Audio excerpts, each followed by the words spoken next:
আজকে my favourite dish রান্না হচ্ছে। এখানে হচ্ছে গরুর ভুঁড়ি রান্না। তো আজকে পাঁচমিশালি গরুর ভুঁড়ি রান্না করতেছি। এবার বলতে পারেন পাঁচমিশালি মানে কি? আসলে ধুমার জন্য আমার ভুঁড়ি রান্নার কালারটা বোঝা যাচ্ছে না, কালারটা অনেক সুন্দর আসছে। এখানে আছে গরুর মাথার কিছু অংশ, আছে ফ্যাপসা, আছে গরুর ভুঁড়ি, তারপরে আছে গরুর মোটা নাড়ি।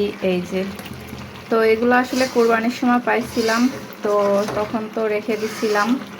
তো এখন যেহেতু কোরবানি শেষ, তো এখন রান্না করতেছি। এখানে প্রায় 6 কেজি ভুঁড়ি আছে। আমি বিশাল বড় সাইজের একটা কড়াই নিছি, অবশ্য ক্যামেরার মধ্যে ছোট মনে হচ্ছে। এখানে 6 কেজি ভুঁড়ি আছে। যখন রান্না করতেছিলাম পুরা এই কড়াইটা ভরা ছিল।